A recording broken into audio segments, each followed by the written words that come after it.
Word on the street is that I don't like the way Councilor Loretta Smith was represented in the Oregonian the other day with her alleged dust-up with city manager Michael Jordan. And I want to talk about it. Let's get to it.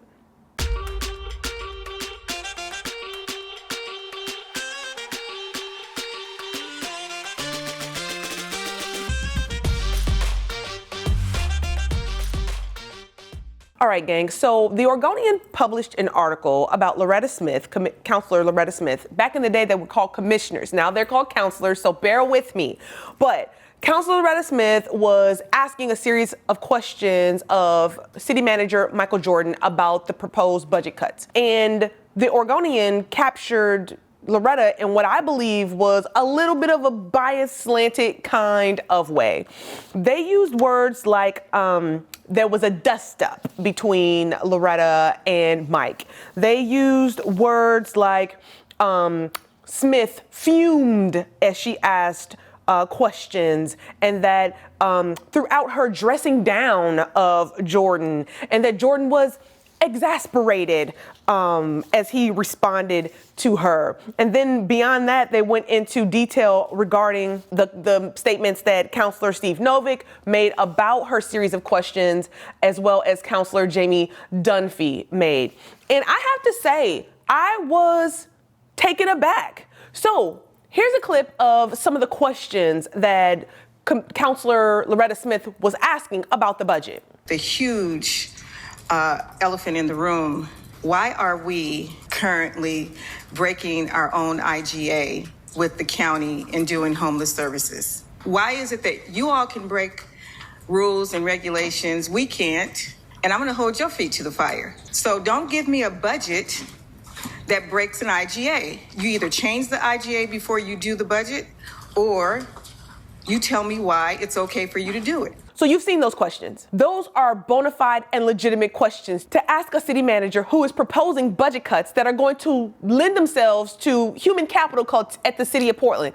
But even more so, what was really important from my perspective as a human resources professional, as a former executive who worked at the city of Portland and who had to go and present in front of commissioners and justify the recommendations I was making or the choices that I've made, it is that these are the very kinds of questions that a counselor should be asking of the city manager from my perspective. She said, why is the city of Portland administering homeless services that the county should be administering and that we pay the county to administer in an IGA that we spend a lot of money on? See that clip? Councilor, there is no way that we would continue the services that we're trying to continue right now and have it conform to the letter of that IGA. Well, why are we doing it then? Why do we even have an IGA if we're not going to conform to it? I think the question is a good one for us to sit down with the county and go through.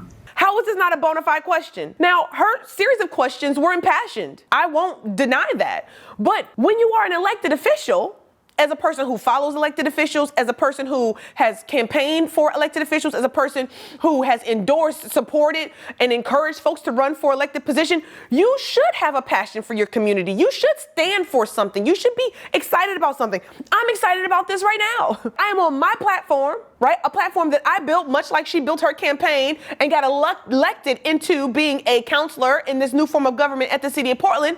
And she got up there and asked legitimate questions that me as a taxpayer and as a voter, I care about. You're going to do a RIF, a reduction in force of the workforce, so you can continue to administer the functionality essentially of the Multnomah County while we pay Multnomah County in an IGA? I mean, what am I missing here? Furthermore, what then her peers, not her supervisors, not her managers, but her peers did at the dais was then say, you were totally inappropriate for your tone. Not that her questions were not bona fide questions. Not that her question about the legality of them being in breach of the IGA were not bona fide questions, but the tone that she used as an elected official asking the most senior ranking employee at the city of Portland who gets paid a whole lot of money to answer really heavy, hardy questions, the tone was inappropriate. Was it appropriate for her to say it that way? But she did respond back. She effectively clapped back and said, wait a minute. When you guys do this, and she had receipts, you've done this on numerous occasions where you have pushed back aggressively.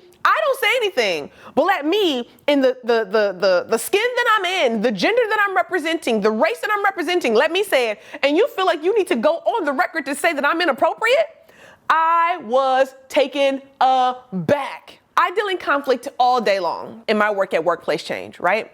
And sometimes there's positional power and authority that makes it so that an individual has to be in a really tight box. And I go and I talk to them and they're like, man, this box is too tight for me. This is causing me harm and stress and angst. And I'm like, you're not in a position of power and authority. I mean, we can coach and we can counsel up, but I mean, you're going to have to be responsive to the needs that your manager is expressing that they need in that moment.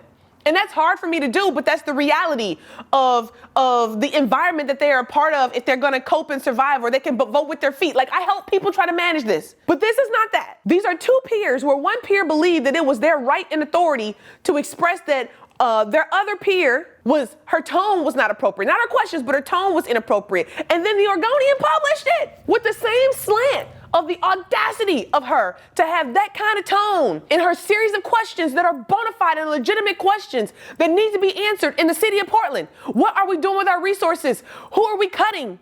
How will we be able to process these permits? Where is this money coming from? Are we fulfilling our specific scope of work, or are we now doing someone else's job on the dimes of city money and at the risk of our own workforce? These are the questions that need to be asked. So for those who are watching this video and feel that I'm too amplified, right? That my tone is too aggressive, that I'm too much in this moment, I say to you this is my platform.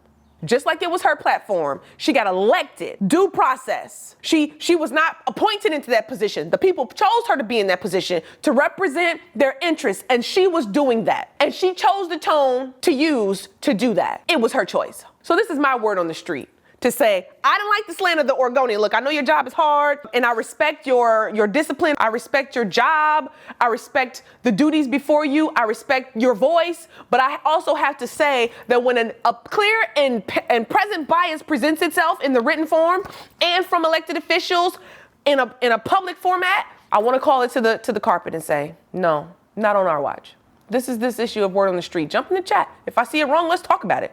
Until next time.